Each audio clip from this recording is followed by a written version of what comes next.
up our game. We need to be the best we can be and uplift each other. So we need to, we need to form communities. This is what you need to look for. Find other men that are willing to help you to achieve what you want for your household.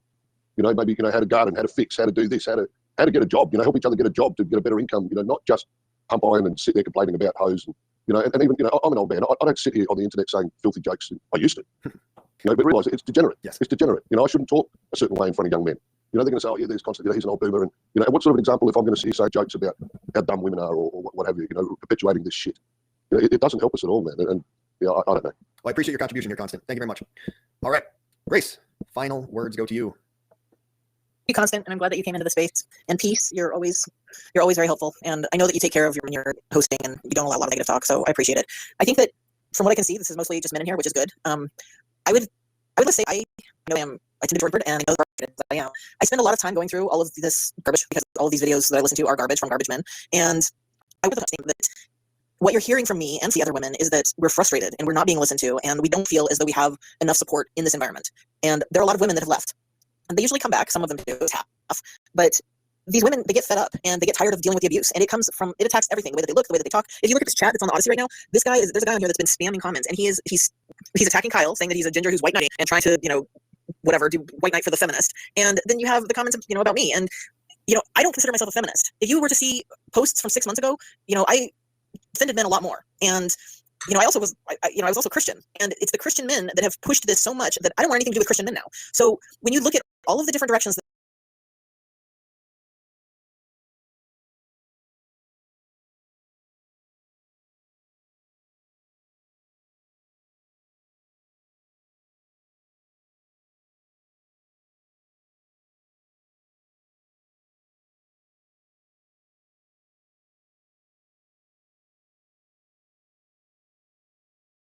that these comments are making, and realize that as much as I am putting the material out there to expose it, and I go into spaces all the time, and I participate, and I write long stuff involved. So if I feel this frustrated that I don't feel like my message is being heard, I put out those videos of the guy actually telling men to knife women, actually calling to murder and rape them this week.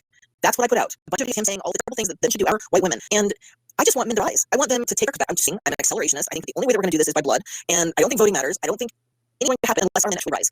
But all I hear is talk. Night after night, I go into spaces and I see men talking, and the conversations are always similar, but it's always about what you're going to do in the future and how you're going to take it back. But there's no action behind the plans. Even these guys that have all these platforms and all these followers, nobody's actually taking any handle step around. So I'm frustrated just by that alone. And I'm frustrated because I see activists meeting. We talk about it involved, but nobody. And so when you compare that to what they're saying that they want to do to women, it's frustrating because I don't think that they should be cashing checks that they haven't earned yet. You don't get to tell women that you're going to take away their rights and how things are going to be in the future when you aren't doing anything right now to protect any of us. So that's my final thing I think that I would like to say is that I believe in good men.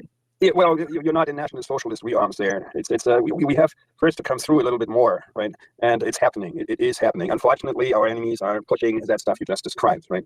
So we need to assemble more, right? A little more, give it some time. I have hopes there. So it's to happen. I feel like the more people we can bring to our side right now, while we still have the platforms available to do so, the better and the easier this will be in the future when push comes to shove. I think it's very important that we utilize the tools at our disposal and that we reach as many of our people as possible, get them on board. And the best way to do that is to embrace our women and have the women helping alongside us to make this all happen. We need to march together into the future, hand in hand, together, uplifting each other, and that's the only way to succeed. Thanks to Grace, thanks to Kamantis, Constant, Amalekek, Peace, and other people who joined. I really do appreciate you guys showing up for this roundtable. I'll talk to you all again soon.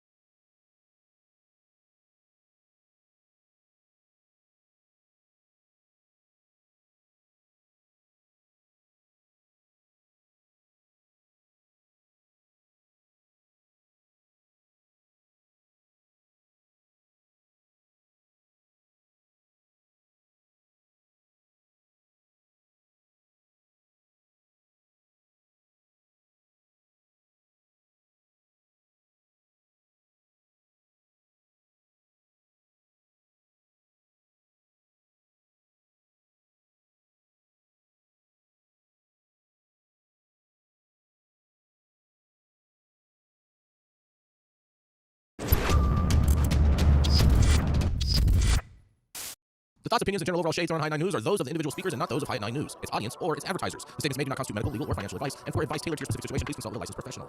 Welcome to the High at 9 News Hour, where you will hear from cannabis industry experts and professionals from around the country talk about important topics while shining light on global issues and discussing cannabis as it relates to politics, regulation and reform, data and technology, science, research and medicine, family and parenting, art, celebrities and entertainment, fitness, sports, mental health and wellness, and plant-based medicines and entheogenics. Together, we are building a stronger community, fighting the stigma and creating change. With your host, Jason Beck, joined by special industry expert correspondents from around the country, and daily antics brought to you by Cannabis. Coming to you live every Monday through Friday at 9 a.m. Pacific Time and high noon on the East Coast. And thank you all for getting high at 9 with us.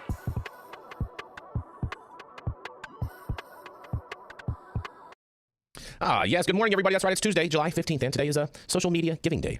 Does that mean Instagram's going to give everyone their accounts back? Reactivate. Yeah, that's what it should. That exactly means social media giving day. Mm-hmm. Not really sure. Yeah, it's also National Gummy Worm Day. Okay. Sure, Thank you. today. Yeah, right. No infused gummy worms. Too attractive to children. It's just so stupid. Don't do it. Mike, is your camera on? I thought it was. I apologize if it is not. Oh, there we go.